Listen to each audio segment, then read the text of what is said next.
That is the hardest part of that ring. For the hardest part of the ring.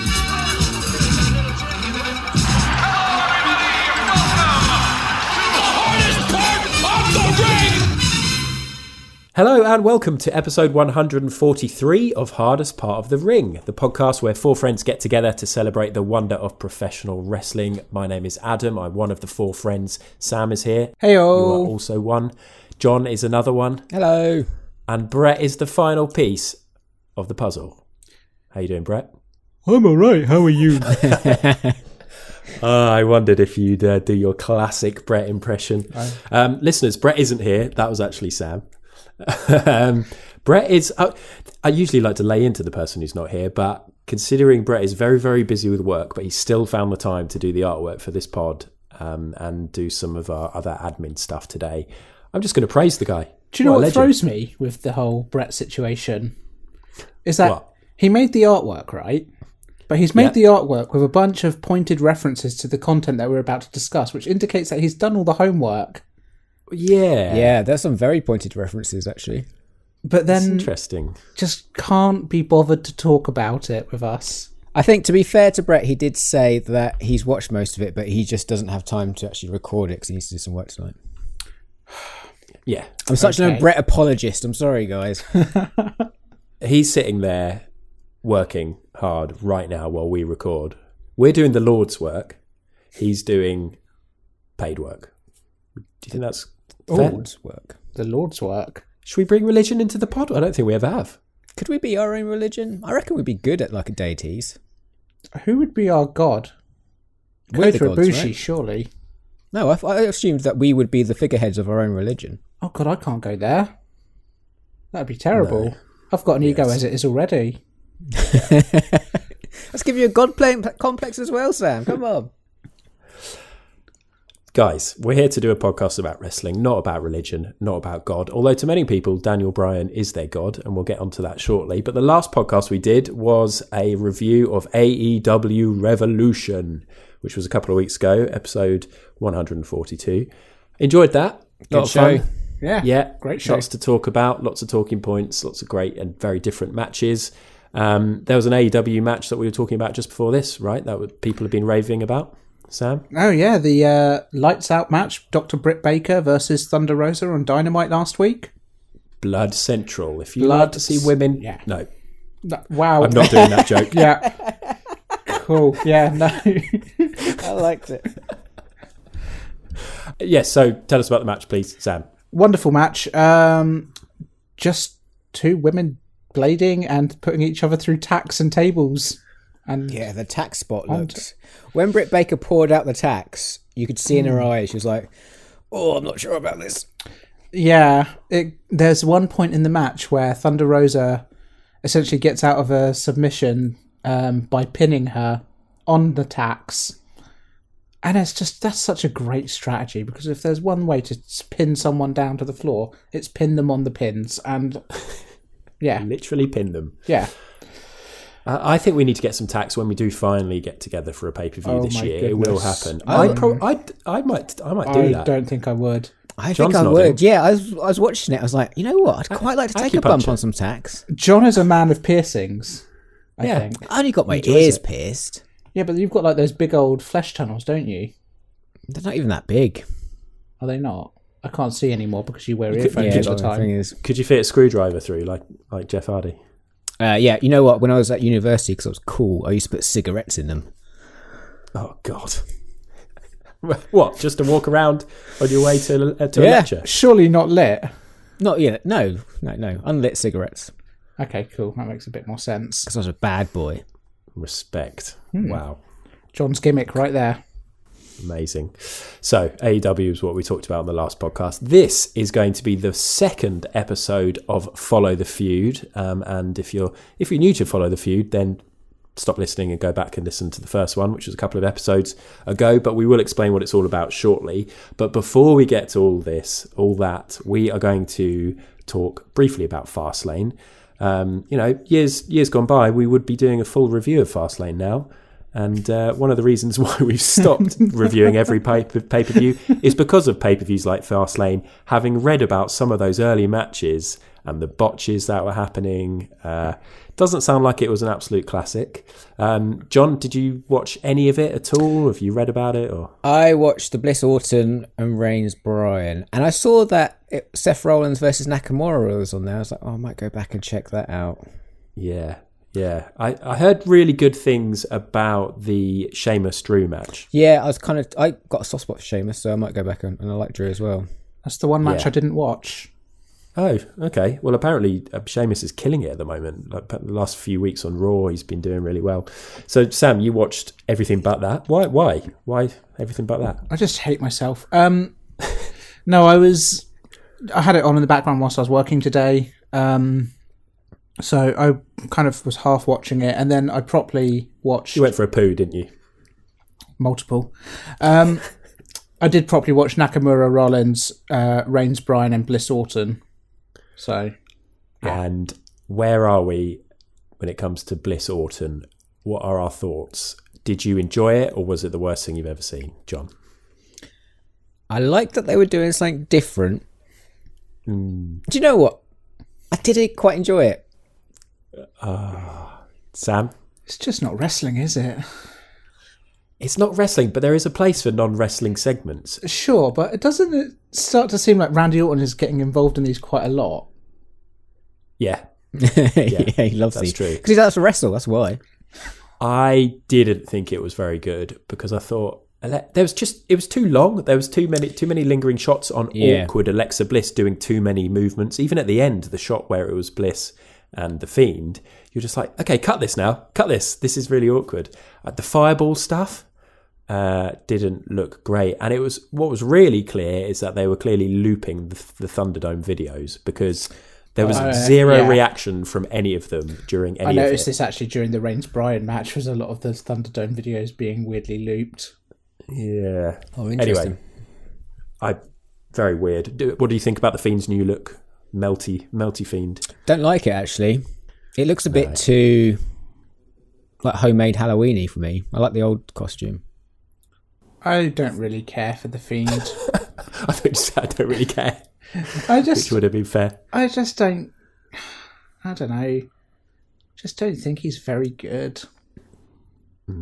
I do like the horror stuff, so I'm kind of into it. I've got off the boil with him. But let's go to the match we were genuinely excited about, or at least John and I were, which was the main event. Daniel Bryan, who we'll be talking about shortly. I really enjoyed watching all this stuff for this episode and then watching this, like Daniel Bryan 18 years later. Daniel Bryan versus Roman Reigns, of course. A long match, right? It was like nearly half an hour or something. Did you rate it, John? Yeah, I really enjoyed it. Actually, it reminded me a lot of the Cena match we're going to talk about a bit later. Although I think the Cena match is a lot better. But yeah, like Bryan's amazing. I loved his the grappling stuff where he's like staying low and sort of trying to tag him, little quick movements, trying to get Reigns off his guard and stuff. I thought it was cool. I think this was an excellent match with a bit of a rubbish ending. Oh, I thought you'd be in. So obviously the ending is Reigns tapped out. Mm-hmm. But then Edge... Again, and we talked about this, didn't we? Roman Reigns is one of the only people who has not lost by tap out, and it still retains because he didn't actually tap out. And Edge gets involved because Bryan accidentally hit Edge earlier, hits Bryan with a chair. Yeah. The whole Edge thing, I think, kind of just didn't really work at all. Like, first of all, I don't think they've ever had the rule in place where the enforcer can become the referee. No, I was perplexed by that. I was like, that was some nonsense right there. I know. Well, Michael Cole's like, and of course he's now in charge. That's how it works. We're like, okay, Michael. Surely if that was the case, he'd be in a ref costume, right? Well, exactly. Why not just have him as the special guest ref? When he bent down to tend to the ref, I thought he was just going to rip off his shirt and put it on. Oh, that would have been Do you know cool. what? That is an officially recognised way to become a referee, and I would have been okay with that. Exactly. But I can't have Edge just running in and getting ideas above his station, going from enforcer to referee. That's not how the game works. No. What I like about the ending is that it probably opens the door for Daniel Bryan to be in the main event at WrestleMania. Yeah, so triple threat has to be. Like, I thought that's the only way they can go. The door's very wide open. Yeah, I mean, the talk is now triple threat main event. I thought you were going to say Triple H then. Oh, God. And I was thinking about this, actually, because, like, whilst I don't like the way they got to the ending, if they have a triple threat match, and the upshot of all of this is Roman Reigns retains and retires both Daniel Bryan and Edge in the same match. Oh, I went more cynical. I reckon they put Bryan in it so he can take the pin, so Roman doesn't have to lose when Edge wins. Oh, okay. You've got two takes on this. Or so Edge doesn't have to lose when Roman retains. Edge is coming out with that belt no matter what. Okay, I've got it that Roman Reigns retires both Edge and Daniel Bryan in the same match. Strap a rocket to him that way. Oh, we were talking before this episode about whether or not we were going to do a WrestleMania preview. We weren't really sure because we don't watch a lot of the product at the moment, but this chat's got me hyped. This chat has made me want to do a preview because we can speculate. Uneducated speculation. Oh, that's our specialty. Yeah, exactly. Yes. Okay. Well, yeah, I really enjoyed the match. It was quite slow at points, but then it got really good, and I just loved the fact that I was like, is he going to tap? Like, yeah, it looked awesome when he was in those yes locks, especially the one where he started fading. It was a very light tap, though, wasn't it? It was really good. Yeah. Like, Daniel Bryan had Roman Reigns' number the whole match. It was excellent. It's so good to see Daniel Bryan kick ass. Proper main event it was as well. Really, yeah, definitely. Yeah, really enjoyed it. Good match. Good. So that was a little bit of a Fastlane recap. I personally didn't watch anything else on there, but yeah, if you enjoyed it at home, I'm happy for you. I was going to say get in touch, but that would be the most pointless thing ever. Okay, let's have a short break and we'll come back with Follow the Feud. The fact is, Rock, you got the WWF title, and I want it. You have become the New York Yankees. You're gonna be damaged good, just like Elizabeth. You don't listen to the yes movement. I will never fight my own flesh and blood. Sean, you were in on that? Fucking idea. Nigga, no place. God's my fucking witness. Follow the Feud. John, take it away. So this is Follow the Feud. Follow the Feud is where we revisit some of the biggest storylines and feuds in wrestling by rewatching some of the key moments and matches. And we're starting with Daniel Bryan versus the Authority, which roughly goes from 2012 to 2014. This is episode 2, which is called Anger Management, which covers the aftermath of SummerSlam 2012 and up to and including the main event of SummerSlam 2013. If you want to go back to the first episode, that's the prologue, which is episode 141. Yeah, not far back. That's not hard work, guys. No. Just scroll back 2 episodes. It's easy. So you guys ready? We're ready. I'm ready. Cool. So the week after SummerSlam, after the less than perfect wedding, our hero is feeling a little emotionally fragile. He has a bit of a psychotic break and starts turning his back on the fans. He starts seeing the yes chants as being very taunting towards him after his recent failures. Daniel Bryan loses a street fight against his old nemesis Sheamus, which must have been slightly triggering after what happened at WrestleMania. And he has a bit of a breakdown and refuses to leave the ring. R-Truth is scheduled to have a match next, so he comes out to try and get Bryan to leave the ring, and Bryan proceeds to kick little Jimmy out of the ring. Daniel Bryan. Indeed. So kicking an invisible child out of a wrestling ring isn't the act of a healthy mind. So some people in white coats come out and AJ Lee orders them to take Bryan away for a psychiatric evaluation. Hero surprisingly passes this evaluation despite mainly just screaming yes at the doctor. Okay, just got a couple quick questions to ask you. Get to know you a little better. Yes or no answers only, please. Is your name Daniel Bryan? Yes. Are you from Aberdeen, Washington? Yes. Are you a former world heavyweight champion? Yes. Are you a vegan? Yes. Last week, is it true that you and AJ did not get married? Yes. Is it? Yes. Yes. Any more questions? Well, yes. Yes. Yes. Yes. Yes. Yes. Yes. Yes. Yes. Yes. Yes. Yes. Yes! Yes! Yes! Yes! At the end of the evaluation, though, Kane rocks up and beats the living snot out of him, saying he's his anger management therapist. This would lead to them having a match at SummerSlam, which, despite his fragile mental state, Daniel Bryan would win. But because WWE is a caring and compassionate employer, they ordered Daniel Bryan to attend anger management classes with the legendary Dr. Shelby. Now, John sent through these clips on YouTube, a playlist of anger management clips. There are a lot of videos there. How many were there? Like 8 or 9 or something? I think surprised. that whole playlist is about 40 minutes long, I think, which is very long for just segments. It's some wonderful watching that.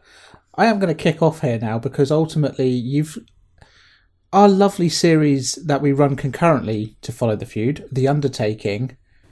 A wonderful plug in for his own series. Yeah, a wonderful series following the life and times of The Undertaker, usurped and spoiled by the Big Red Machine Kane coming in Anger Management Episode 1 and essentially just recounting a lot of his own backstory with The Undertaker. Yeah, that's interesting. Bit of a crossover there. Hi, John. Sorry, Sam. Yeah, I watched the first. So I watched the first video, which was obviously the first anger management meeting, which was hilarious when Kane came in and then talked about his history. And then I just watched the last one. I mean, I don't know if are you going to talk about any of this. So we've got a clip of the first one. Here we go. Hello, everyone. Welcome to Anger Management. I'm Dr. Shelby.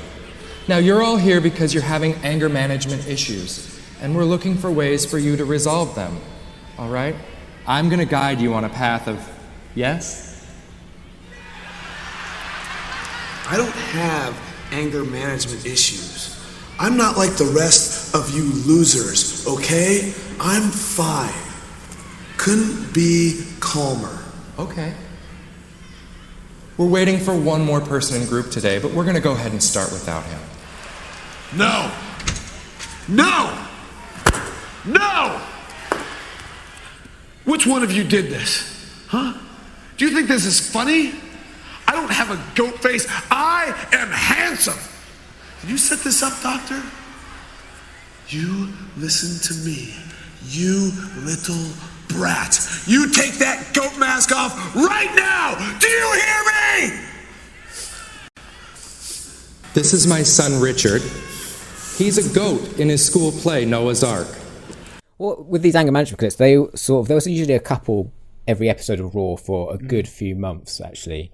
And because the tag team division at this point was super fucking weak, there was basically no tag teams. So the way that Team Hell No actually became popular was through these clips.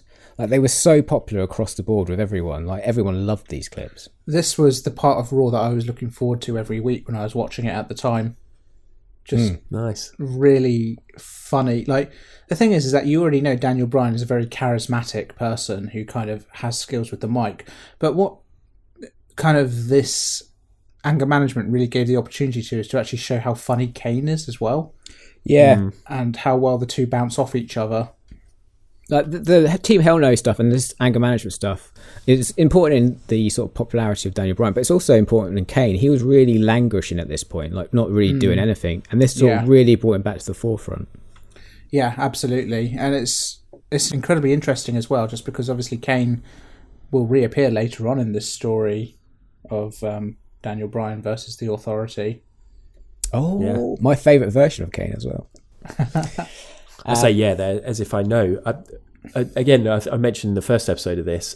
This is all brand new to me. Like, I know about this run that Daniel Bryan had, but I'd never actually gone back and watched all of it. It was when I wasn't watching, and as I said, I was aware of it, but I've never delved back because I've kind of wanted to do it all at once or to watch it properly. So this series is great for me, and to be able to watch these videos, it's just like, this is brilliant. It's like a proper education, and everything's a surprise. So my favourite part of watching back on this was noticing little-known wrestler, we were going to say Harold, in the anger management classes, better known now as Scorpio Sky. Oh, I saw that you sent that message through, but I thought you were just joking as it someone looked like him. It was actually... That was actually Scorpio Sky. Was it? Oh, wow. Yeah. Okay. I recognised him instantly and I was like, what the fuck? And then looked it up just to make sure. And yeah, sure enough, Scorpio Sky was playing Harold in the anger management classes. Nice. So the only other one I watched was the last clip. So their graduation. I don't know if you're going to get onto that, but that was quite weird. They had the guy who was the I don't know how you'd refer to him, like the head of the class, who led the class, not the teacher, but the anger management counsellor. The yeah. counsellor. The doctor. That would be the correct Dr. word. Shelby. Dr. Shelby, there you go. In the ring with Kane and Daniel Bryan on an episode of Raw, I think. Massive crowd, and they are basically graduating. They have the what are those hats called when you graduate? Mortarboards. Yeah, thanks Sam. He's helping me out with all the words I can't remember. They had the hats, the boards, the capes, everything on, and it kind of didn't go. I mean, basically, they just ended up doing loads of hugging. This is great. It's an absolute masterclass in how to get the crowd engaged with your gimmick. Because Dr. Shelby was encouraging them to hug. And then Kane and Daniel Bryan were taking it in turns to pick out people in the crowd, like specific couples, and saying, "You guys hug, that group there hug." Everybody was hugging. There's a cheeky cameo as well from Dr. Sampson, who's now of AEW fame. Yeah, I was going to mention. Yeah, he's the ringside doctor at this period in WWE. He appears quite a lot, but he's now in AEW.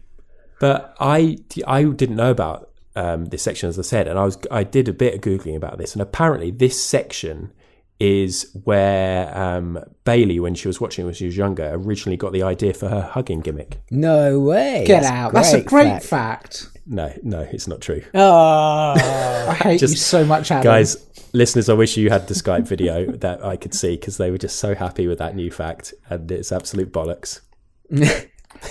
Me and John are going to continue the podcast without Adam. Yeah, you can believe everything John says, okay? We're not just lying to you the whole time. Well, coming back to the hugging thing, so during their anger management classes, WWC decided the best thing to do with Kane and Daniel Bryan is to have a Twitter poll to let fans decide what they should do. And they have 3 options. Have a match. Twitter must have been very new at this stage. 2000. Well, around this time, pretty much every match had some sort of stipulation decided by a Twitter poll. Yeah, or this was huge for a long time, even to the point when WWE started pushing like their own a different platform to Twitter. It's something like Tout. Yes, Tout. It's literally this year. 2012. 2006 Twitter was created, so 7 years earlier. So the 3 options were have a match against each other, compete as a tag team, or hug it out. And hug it out won. None of them were too chuffed about this, but they did hug it out. This segment goes on for bloody ages as well, way too long. It's quite funny, but it goes on for a long time. There's a really cynical part of me that hates WWE whenever they do these polls, which are like, you're obviously going to get this result. Why make the fans think they're having any influence here? So they hug it out, and just when it looks like they're going to make some progress, those old destructive behaviours start to manifest themselves again, and they start fighting. Obviously, Dr. Shelby's very disappointed all the hard work he's put in, but he's not deterred, and he puts a plan in place to help the 2 misfits get along. I got a little clip there. So his plan is that they are going to become a tag team, and they're going to challenge the primetime players to be the number 1 contenders for the tag titles. Oh God, the primetime players. Titus O'Neil and Darren Young. The only tag... Well, actually, we'll talk about this a bit later when they form. As you can imagine, they didn't work great as a tag team at the beginning. There's still a lot of friction and infighting during the match. And they actually win the match by Kane chokeslamming Daniel Bryan onto Darren Young to pick up the wing. Amazing. Throughout their entire history, they'd always fight. They never really get on, these two. They continuously fight. And even if they're doing single matches when they're still a tag team, they'd interfere with each other's matches and ruin the endings and stuff like that. And there's a Royal Rumble where Daniel Bryan eliminated Kane, and then someone eliminated Daniel Bryan, but Kane caught him. But then he just dropped him on the floor. I love this. I feel like I'm listening to a great podcast. just learning about this stuff. It's the great. back and forth between them is so excellent. Like both of them claiming, "I am the tag team champions." Yep. I remember that actually. I think I remember seeing a clip of that. Yeah, nice. So after they become number one contenders, the week after, they go to Night of Champions to challenge R-Truth and Kofi Kingston. Despite the fact they're still not really getting on and arguing constantly, they win the titles. And they start to bond over their love of violence. I can't believe that Dr. Shelby is making us go through with this. Sitting here until we work out our issues. It's impossible. I agree. Kane and Daniel Bryan can never be friends. It's too bad, really. I mean, we destroyed 8 men last Friday night. Did you hear them scream in pain when we beat them with those chairs? It was fantastic, wasn't it? Yes. Hit one, and you'd be like, ow!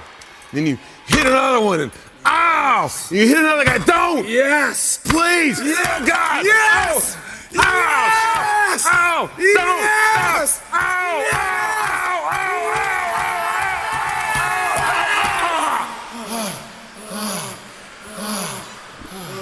I'll have exactly what they're having.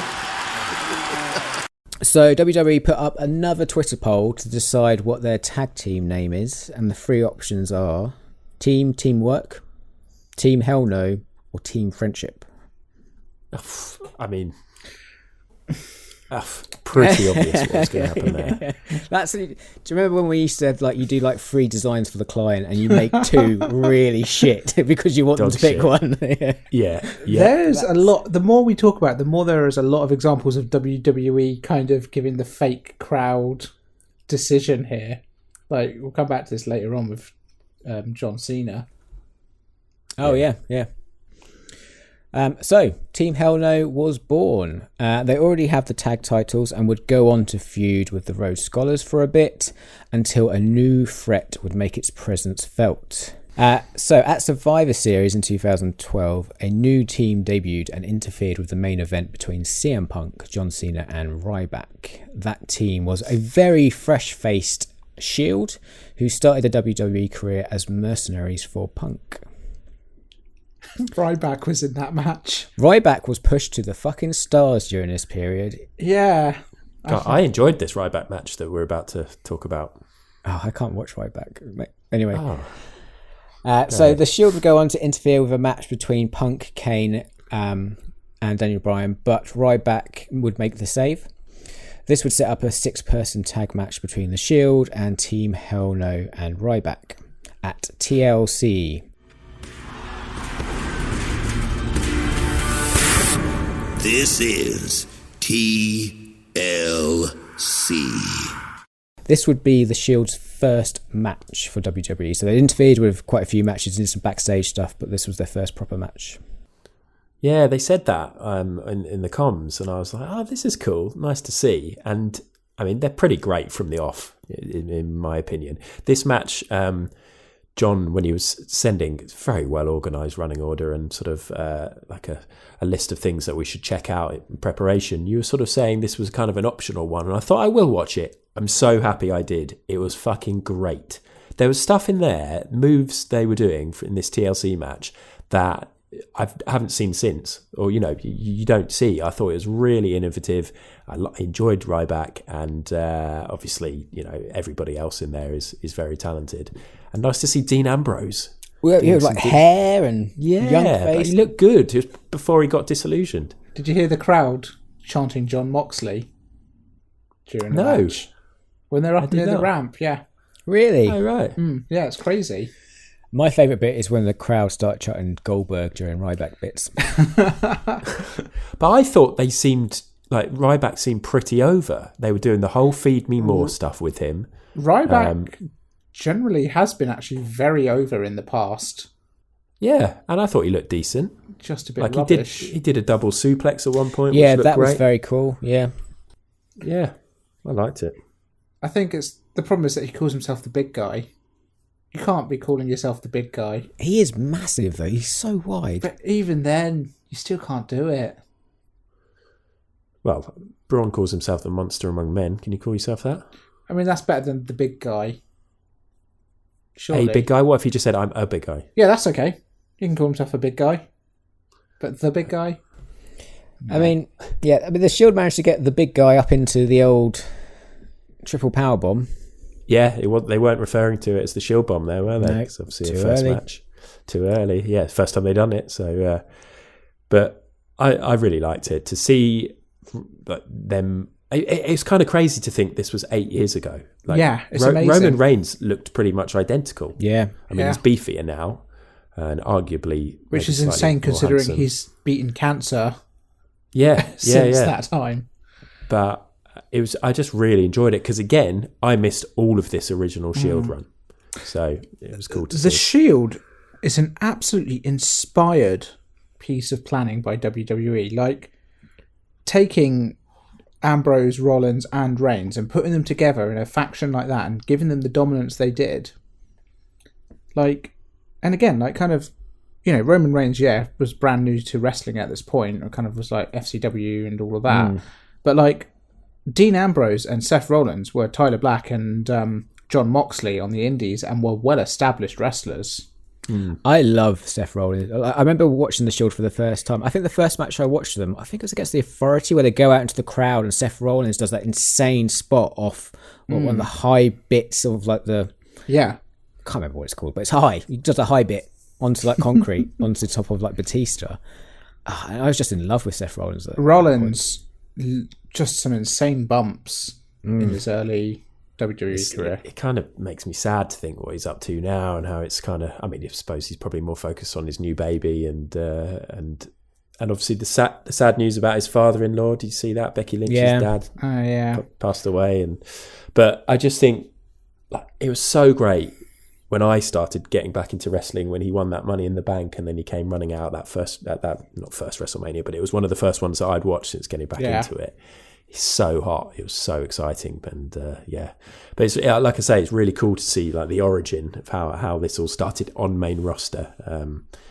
Exciting times. But I thought this was an excellent match. There was loads of stuff outside of the ring. There was some big table bumps. There was some putting the table up on on top of the ropes in the corner, and then doing what did they do? They suplexed Bryan off of it, and then Kane got on top of it and did like some sort of jump off of it. It was insane. Yeah, impressive. You wouldn't be able to do that now. Kane is such an underrated wrestler, I think. I think he's brilliant. I don't think Kane ever kind of got the main event push he deserves, but he's kind of... I think Kane always lived in that Mick Foley kind of like... He lived to make other wrestlers look amazing. Yeah, kind of I think mold. that is very fair. He's such a workhorse. Yeah. But in terms of how Bryan looked in this match, I mean, he got busy. There was the point where he put them all members of the Shield in the no lock, not at the same time, obviously. No, but that would be cool. Sort of took it in turns. But then shortly after that, he got stomped on the chair, didn't he? Yeah, that looked nasty. Fucking hell. There's a series of points throughout all of these matches where whenever you see Daniel Bryan take a big bump, you look at it and you're just like, oh... Right. Yeah, it's when he does the flying headbutt as well. Oh yes. Such a weird move. Anyway, how did that match finish? So Seth Rollins, they go up to the top of the ramp, like Ryback and the Shield members, and Rollins takes a very nasty bump off a ladder through a chair and cracks his head, saying, "Oh shit! Yeah. That looked awful. You see that quite a lot in wrestling when they have multiple tables set up. One breaks and the other one, they just smack the head on the side of it or something. It didn't look like it went to plan. It was a nasty drop. Yeah. But the finish was that allowed Roman and Dean to go back into the ring and powerbomb Bryan through the table for the win. Because was Kane... I don't know where Kane was at this point. Kane had just been thrown into the timekeeper's area. I think. Yeah, of course, yeah. Covered him in tables and chairs and things like that. Classic style. So a really fun match, but the reason I didn't originally include it was just because it's a fun match, but I don't think it advances the storyline, and plus it's very Ryback heavy. Like Ryback, it's basically Ryback versus the Shield. I feel like this match is. Yeah, and you want to save all that stuff for when we do the Ryback. Oh yeah, yeah. Fair. But definitely worth a watch if you've got some time. So this match brings us to the end of 2012, which has been a very mixed bag for a hero. From the beginning of 2012 to WrestleMania, everything was looking great. But from WrestleMania to about October, everything turned to shit. But the popularity of Team Hell No, both in and out of the ring, is really helping build our heroes' confidence and popularity. At the end of 2012, Daniel Bryan wins 3 Slammies. Do you want to take a guess at what those 3 Slammies are? Best beard? Correct. Best facial hair. Well done, Sam. Wow. That was the only one I can remember on the commentary that they mentioned. Best crowd chant? No. The other two are quite hard, actually. So, best upset for defeating Mark Henry and Big Show at Royal Rumble. That's when he won the title, wasn't it? Yep. Cashed in the Money Back briefcase. And best tweet for Ghostface is a horrible insult. My face is practically perfect in every way. In fact, from now on, I demand to be called Beautiful Bryan. That one, best tweet in 2012 in the Slammies. It was a rough year 2012 for tweets. I hadn't joined Twitter yet. 2012. Actually, I think I had. Yeah, I think I joined in 2008 or something. 2012 got married, so I was focused on other things. Any wedding tweets? Yeah, I live tweeted the whole thing. Doesn't surprise me one bit. You seem more like a tout guy to me, but that works as well. Oh dear. Despite losing the match, Team Hell No would successfully defend their titles in feuds against the Rhodes Scholars, which is Cody Rhodes and Damien Sandow, 3MB, Drew McIntyre and Heath Slater, and Dolph Ziggler and Big E at WrestleMania. As I said earlier, like the tag division in WWE at this point is dog shit. Well, I think at some point we need to do a top 5 terrible, like put together tag teams. So like these random ones that you get for all these single wrestlers. Dolph Ziggler could populate all Dolph 5 Ziggler, of those Big E, spots. Dolph Ziggler, who's the glorious one? Do you remember his Bobby name? Roode. Bobby Roode. They're champions at the moment. No fucking way. Yes, they are. Outrageous. Okay, we'll do that. We'll do that on another episode. But it was after WrestleMania that the Shield rivalry reared its ugly head again because the Shield wanted those tag belts. Team Hell No would team up with The Undertaker and John Cena in separate matches, but all to no avail. And eventually, despite their best efforts, they would lose the tag titles to the Shield, which was Seth and Roman, at Extreme Rules in May 2013. Their title reign lasted 245 days, and it was their only title run. They've only won the belts once. It's a heck of a run for a one and done. And Ambrose had the US States Championship. Yeah, US right? Championship. Yeah. Nice. Draped in gold. Yeah, they were. Draped in gold. Our hero took the pin in the Shield match, and this reignited his insecurities about being the weak link in the team. So he started to overcompensate by being really aggressive towards Kane. This led to a breakdown of their relationship, and they drifted apart, with Bryan teaming up with Orton. But our hero would reunite with his big red friend along with Orton to take on the Shield once again, who are unbeaten in their 6 months in WWE. So this is Team Hell No plus Orton versus the Shield from SmackDown on the 14th of July 2013. And I didn't rate this one as much. I mean, I guess you sort of feel this one's more important in terms of the story and the narrative, perhaps, but as a match, I mean, I guess it makes sense because it was just SmackDown. I didn't really rate it. I love this match. I think it's really good. I love the crowd reaction. Like, they are absolutely on fire for this. Okay. I would say You're this, right. I this fucking match, loved it. This match, I think, is like a standard tag match up until like the last 5 minutes where it just becomes awesome. The last 5 minutes when Daniel Bryan basically goes into overdrive. Yep. And just decides to do everything in 6th gear. And yeah, so I think Bryan gets tagged in and like drop kicks everyone. Yeah. He misses the flying headbutt, which allows Roman to spear Randy Orton. But then Daniel Bryan drop kicks Seth Rollins out of midair. Meanwhile, Kane is on the outside and destroys Dean and Roman on the outside, and allows him to push Seth Rollins, who's on the turnbuckle about to hit something, push Orton off the turnbuckle into Randy Orton, waiting for the RKO, and then Bryan finishes it off with the yes lock. I just think the last sequence of this is on fire. It's brilliant. That push into the RKO. The crowd are exploding, and they even get Lillian Garcia to say, the Shield have lost their first ever 3-man tag team match, just to really rub it in. Yeah, I did in my notes actually. I do have great end, so I just remember really being surprised. I think it was because I was surprised by how good the other match was. Yeah, this did have a great end. It's weird that it is on SmackDown. Like, yeah, it's a weird place for this match to be. Yeah, we've got to keep people interested, I guess, in the weekly shows.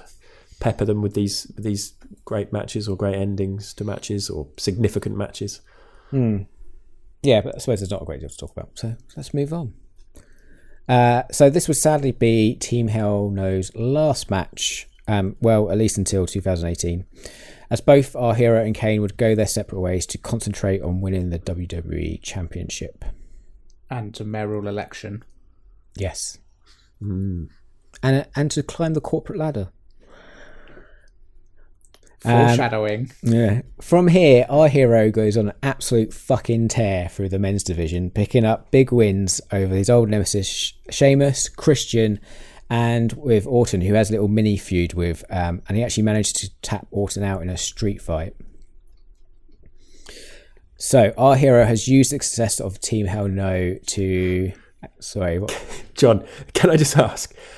When Sam pointed out on the last episode that you say our hero all the time, yeah, have you added them in more? I wanted it to be like Double the story down. of our hero. Yeah, it's like a deliberate thing. I wasn't sure because it seems like you're saying it even more in this episode. I like it. There was one of two ways that conversation when I mentioned it could have gone. The first was, I'm going to look at this and find different ways to refer to him.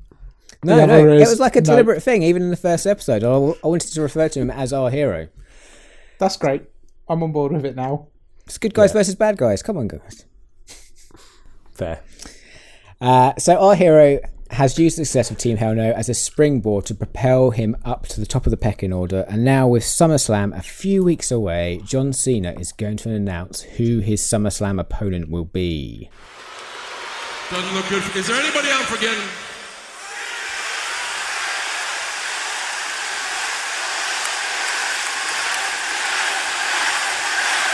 I think I almost hit everybody up there. Is there anybody that I'm forgetting? No, we're good.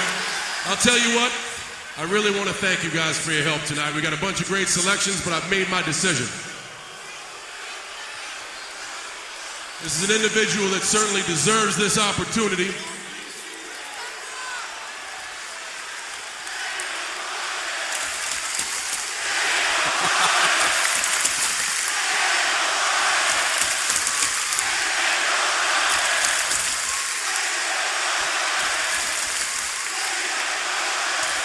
Hey guys, I respect the beard. Trust me, I respect the beard. This is a guy who deserves this decision. This is a guy who deserves this match, and I think it's going to make SummerSlam an awfully special occasion. Now, if he should choose to select me and accept my challenge, well, I select to face me for the WWE Championship at SummerSlam. I select Daniel Bryan. Wow. Yes. That's it. This was so weird. Watching this, firstly, it was just weird to go onto an episode of Raw and just fast forward to this. But they have the whole men's roster, don't they, up on the stage? And John Cena takes ages sort of going through, like teasing, oh, maybe it could be this guy. And they're all getting booed, basically, aren't they? I can't imagine anything more demoralising for the whole roster to be out there and just be like, all right, guys, today we're going to have John Cena cut a promo, which is basically going to do a bit of a straw poll about all of your rubbish popularity and how rubbish you all are. Rob Van Dam, Jericho, you guys are good. Everyone else, Rob Van Dam looked cut as well. Did you see how great Rob Van Dam looked? He looked in great Rob Van Dam always looks great. Slightly red eyes, though. I don't know what that's about. Interesting, that. So tired. What I loved is when he said Big Carly, and Big Carly was like, yeah, I'll give it a go. Yeah. But the crowd are obviously, they had moments where they're starting to chant yes, and then obviously they have the bit where they actually start chanting Daniel Bryan. I mean, I think you were going to sort of talk about this, weren't you, Sam, when you were saying in terms of sort of pretending that they're on board with the crowd or doing what the crowd want, or... I just kind of... The thing I find frustrating about this... I say frustrating because at the end of the day, the right decision is made. It's more that kind of WWE are using it as a kind of... Here we're going to have John Cena say a bunch of names. And obviously, like you say, is it going to be Great Khali? He's obviously going to get booed. But the WWE cynically are using this to kind of measure, oh, how popular is Ryback? Let's find out. Maybe I'll fight Ryback. And then the crowd just go like, oh, fucking Ryback, boo. And then for WWE, that's free research right there. It upsets me. It's risky. It is risky. It does make a lot of your roster look like shit. It made the whole roster look like shit. Yeah. I mean, that roster didn't look great when it was lined up on that stage. Let's face the roster also was kind of shit. Yeah. Yeah, Fandango. Yeah. God bless him. I know. Heath Slater. It's his birthday as well, apparently. Jinder, yeah. Jinder didn't get a mention, did he? Yeah. Don't hinder the Jinder. Don't hinder the Jinder, yeah. That. It's amazing how long he's been around, Jinder. Is he still employed? I don't know. Sam, Google it. I'm on it. So, we are heading to the main event of SummerSlam. But it wasn't quite plain sailing, as he would have to survive a gauntlet match, an attempted beard shaving, and this sort of abuse from his employer. I would like to apologize for my boneheaded decision to allow John Cena to choose his opponent at SummerSlam. Let me see, last Monday night, I think you referred to Daniel Bryan as a troll. Do you have any idea what the definition of a troll is? A troll is some sort of mythological caveman. A troll is, well, quite frankly, is a hideously ugly dwarf. You may be onto something calling Daniel Bryan a troll. You also said that Daniel Bryan was undersized. You said Daniel Bryan has psychological problems. You said that Daniel Bryan, quite frankly, didn't have the aura of being a WWE champion. You said all of those things, did you not? So I want to know, how do you really feel about Daniel Bryan? I find this clip quite hard to watch because it is verging on bullying, but I think it does a really good job of making you love Daniel Bryan even more. Like, he's the underdog. Like, even Vince hates it. Everyone hates him. They don't want you to like him, so you just want to like him more because they don't want to. Just quick update. The modern day Maharaja is still employed by WWE, although he hasn't wrestled since January. I mean, that's more recent than I expected. I was going to say, they're not even doing main event anymore, so who the hell did he wrestle? Please find out. No, don't worry. That was in Superstar Spectacle, which I think was their thing in India, which probably makes sense. Yeah, that would make sense. I wonder if he got a return flight or whether he just forgot about him. So, despite the fact that Vince is down on Bryan, luckily our hero has an ally in the upper echelons of WWE. Triple H sees Bryan's potential. Hey, how you doing? Another good week, huh? Yeah. Hey, let me get this straight. So you don't think Daniel Bryan is big enough? Well, you don't think Daniel Bryan is strong enough? You, in your vast experience, don't think that Daniel Bryan is championship material? Well, yeah, I didn't... See, it almost sounds like someone put words in your mouth. Here's the thing. I don't care what the old man thinks.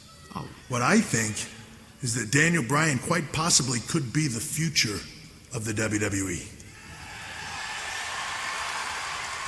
Do you know why I didn't go out there tonight and override all your little decisions you made? You liked them. No. It's because I feel right now that it really doesn't matter what you throw at Daniel Bryan. He is so driven, he will overcome anything. Triple H makes himself the special guest referee for SummerSlam, just to ensure that there'd be no funny business from Vince.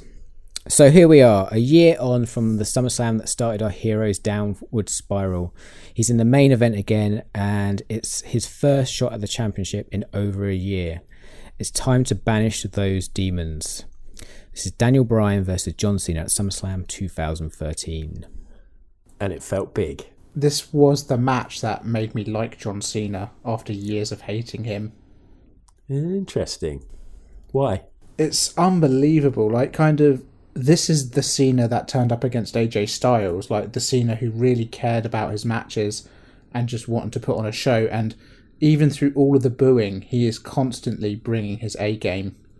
He deals with that perfectly, like throughout. Whenever you see that, any kind of grief that he gets, it could be easy for him to be a bit moody, or, you know, especially if he's having an off day or whatever. But he's such a pro, I guess. I mean, we know that about him. That's not a revelation to say. But yeah, I agree. Throughout this, he just deals with it all perfectly, and he does a great job. And it starts like he does the suplex to Bryan really early off the steel steps, and that looked fucking great. Using his power and his strength, obviously, and then there's like a period where he goes on to sort of take control of the match a little bit. But I don't know if I'm jumping ahead, John. I don't know if you wanted to talk about anything else. The only thing I wanted to mention was Triple H's outfit, where he tucked the cargo shorts, pants, trousers into his wrestling boots. Yeah, I spotted that. I remember my mate from uni used to dress in a similar way. Like this was back in 2002, where he'd have these sort of tapered cargo pants that he used to tuck into his boxing boots to wear out to the student union on a Friday night. And he thought that looked cool and it was trendy. Did he used to beat people up after night out? Lines. No, he used to get beaten up. He had lines shaved in his eyebrows on the side of his head. He used to wear a handkerchief around his wrist. You can picture the guy, a blazer. He used to get a cheese grater on his jeans to make it look like he had like old weathered jeans. You can picture the kind of guy. Anyway, that's what Triple H made me think of. It was a weird outfit, weird get up. Yeah. Very strange, It's also weird to see Triple H with not long hair, but not an actual full-on buzz cut either at this point. Yeah, this period of Triple H, wasn't it? I much prefer. I think Triple H looks better. Maybe not now, but maybe 5 years ago, like when he was old but still mega ripped, and he sort of looks right. This is like a weird in between. Yeah, like he's not young and he's not like old and dishevelled. He's smaller though. He looks like an action man. That's the kind of hair length he's got. Yeah, the fuzzy action. To be man. fair, with the cargo trousers and the boots, he's dressed like an action man. Yeah. It's very strange. Yeah, but yeah, I mean, so this was excellent, and mostly because the crowd are really hot, and it's such a pleasure to watch a match with the crowd in. Big boos coming out, and of course the "You Can't Wrestle" chants. And I loved it. I loved the character that Bryan was showing, and obviously that's a huge part of his underdog spirit. Yeah, and Cena is so good in this. Like, he's wrestling with an injured elbow. And he's obviously got tapped out, and you can see it when he straightens his arm. He's still got this massive, like, golf ball size swelling on his elbow. It looks awful. He gets a black eye halfway through as well. Yeah, he does. See that swelling up, kick to the face. This is such a perfect storm of match because the crowd are so anti-Cena, because Cena was just coming off like a year of basically feuding for the title against like everyone's favourite CM Punk, and you know, coming out on top with the title, and it was just a little bit like, haha, Cena wins. Everyone was so sick of it, and so having someone like Daniel Bryan come through, I've got to be honest, like, I remember when I was watching this at the time, and I was just like, for goodness sakes, Daniel Bryan's never going to win this. Just classic WWE. And the match is incredible. Like, it really makes you believe in Daniel Bryan. Yeah, I love the fact that he put Cena in the STF quite early. Yeah. And then obviously when he gets that first yes lock in, there's always just some belief like, oh, is he actually going to win this whenever he gets a yes lock in on anybody, to be honest with you. But then, Cena does come back into it, doesn't he? He hits his attitude adjustment. It's a huge leg drop as well, isn't it? Like from the top. That's wonderful. Yeah. That was amazing. The air that he got, it looked incredible. I mean, shortly before that, we had Bryan doing his like massive. Was it the diving headbutt before that? Yeah, I think so. But both of them got some massive air. And again, like you don't really see Cena doing that or that high in the sky very often. But just after that was another one of those times when you think, okay, it all makes sense why Daniel Bryan had these problems like we were talking about earlier. When Cena counters a Bryan move on the turnbuckle and he sort of drops down, or basically Cena is standing on the first set of ropes, holding Bryan almost. It's not really a tombstone because he's too low. Like he's holding his legs, isn't he? And then he drops down, and it's not like it's crunch on the top of his head. It's kind of like this weird drag motion where his head and neck get bent the wrong way, and it just looks nasty. Daniel Bryan, just his acceleration generally and his general kind of, I suppose, disregard for his own body kind of feels like it leads to a lot of the problems that he has later on in kind of like his career, because he's not someone who's afraid to take a bump. I mean, there's a point when Cena elbows him off the apron and Bryan goes flying headfirst into the announcer's table, and it is just like... Oh, yeah, that's quite early, that bit as well. And you know that's premeditated. You know, he's like, I'm going to go into the table with this. That wasn't an accident. Like, you know, I get it. That was what his whole deal was Daniel Bryan does things 110%, but it was a little bit... It's uncomfortable to watch just because you know where it's leading for him. Yeah. And throughout this whole thing, Triple H is playing it by the book, isn't he? He's not doing anything controversial. I thought, watching it without knowing what was going to happen, I was sort of thinking, that could be any ref. For the duration of this match so far, that could be any ref. And then how does it all end? John, what happens? So Cena goes for an AA, which Bryan counters into a nasty-looking DDT. There's a bit of back and forth, and Bryan hits a huge flying knee, gets the pin. 1, 2, 3. Crowd goes insane. Everyone's celebrating. And then, do you know what happened in 2013 at 5 o'clock in the morning for Sam Andrews? Fell asleep. He goes to bed happy knowing that Daniel Bryan is the world champion. This is exactly it. If I hadn't been screwed over by the WWE network where you get to skip to different sections. So obviously loaded up this SummerSlam, skipped along to find the match, and it says Daniel Bryan versus John Cena.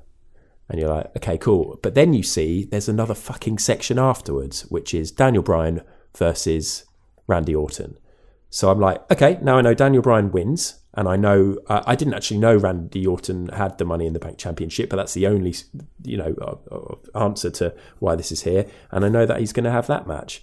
But when I was watching it live, they really stretch it out, don't they? Like he's celebrating for a long time. There are fireworks. There's a sign of respect from Cena. They shake hands. Yeah, you've got Triple H sort of showing respect and holding up his arm aloft, handing the belt. Loads of celebration. And if I hadn't seen that little thing, that spoiler, I would have turned it off. Because like with all these other matches I watched for this, I get to the end of the match, you see the result, and turn it off and do the next thing. And I would have been sat here on the pod not knowing what the hell you're talking about. You're like, that was a great match, guys. Can't believe the ending's superb. That would have been quite good. But was a point in time when I was watching a lot of this stuff live, and I would usually stay up and watch Raw. Yeah. And so for anybody who doesn't know, I just realised, there will be people who don't know, because I was one of those, or people who don't remember. That'd be weird, I guess, not to remember if you did watch it. But Randy Orton's music hits about 5 minutes after Daniel Bryan has won the title. It really is a long time. I wondered, I was looking in the crowd as well, thinking, is anyone leaving? Because there will be people who would have left to miss the house lights go on. Like, the lights are on. That's it. There's no encore. Everyone go. There'll be people in the car. Like, you're in bed, Sam, but there'll be kids getting into the car with their dad going, "Oh, thanks, Dad. That was a dream come true to see that happen." Maybe for the best, they did leave early. But anyway, Orton comes out. He threatens, doesn't he, to cash in. The way they do this is excellent. Mm-hmm. Then he sort of turns away, but Daniel Bryan seems pumped. He's like, "Actually, bring it," and he even gets the yes chant going. Orton turns back, to look and is like maybe considering it.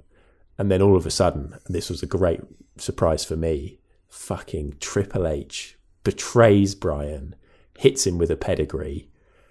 Orton's like, yeah, okay, jumps up, gives the briefcase to Triple H, who's like, fucking ring that bell, without the swearing, and pins him, wins. Crowd absolutely stunned. It was great looking at the crowd reactions. So good. I hate it so much. It's so good for the story, though. I was so happy. Like, I was like, oh my God, it makes so much sense why Bryan was such a crowd darling. Yeah. Like, you'd be so fucked off with the Authority. The thing is that it works so well because it's an absolute perfect storm of people. Like, Randy Orton is Triple H's charge, his protege. He is the person who he brought through Evolution as the next face of the company. And even if it hasn't quite worked out like that, it's kind of... it's just gross. Like, seeing Randy Orton come out there, having Triple H hand him the...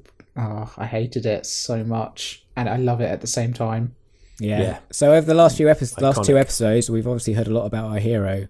But now, every hero needs a villain. And we've now found out who the villain of this story is. Our villain. And it's time to play the game. That's it for this episode, guys. Cool noise. Oh, yes. I am hyped. I really love that. And again, I was wondering when the Authority stuff was going to start happening and when we were going to have a bad guy, because I was like, the first episode, I was like, I know this is a prologue, but at the moment there's a couple of clues, but now we are in the thick of this. This is happening, and I'm so excited to get this next document from John that tells us what we have to watch, our next set of homework for the next Follow the Feud. Thank you, John, for doing all that press. Yeah, amazing. It's so great. Listeners, I can't tell you how fantastic it is that John and Sam are putting together these amazing series and doing pretty much all the work, whilst Brett sits at home twiddling his thumbs. Brett's got some ideas. There'll be a new idea from Brett soon. Anyway, thank you to everybody for listening. Our next podcast will be in a couple of weeks. And as I said, we were playing with the idea of doing a WrestleMania preview. I think we might, but if not, could be top 5 worst tag teams, like we were just saying.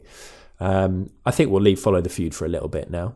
Could be an undertaking. I need to do some more research. Yeah. If you have a preference, and get involved, get in touch via Twitter or email. Sam's here with that info. Yeah, if you want to email us, hardestpartofthering@gmail.com. You want to catch us on the socials, that's at hardestpartpod. We're on Instagram and Twitter.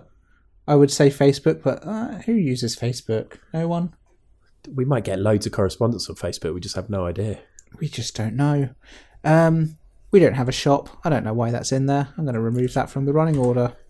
Stays in there as a little reminder to Brett to pull his finger out and start selling some Pull merch. his finger out? He's not even on the episodes. Well, yeah. Anyway, thank you, Sam, for that. Thanks to everybody for listening. Please rate and review and tell your friends. If you've got people who are into wrestling at this time, they might like to come and reminisce and listen to the Follow the Feud. You can go back and listen to all the undertakings. If you like quizzes, we've got loads of those. We've probably got a quiz coming up soon, actually. Spring quiz, right? Oh, yeah. Start writing that. Yeah, in fact, I think that's usually in April, isn't it? Or March, April. Anyway, we'll get to that. There's all sorts of good stuff to go back and listen to. Top 5's got some interviews from back in the day, all sorts of different episodes. So have a listen and let us know what you think. And until next time on Hardest Part of the Ring, my name was Adam. This is Sam. Hi. Bye, I guess. And that was John.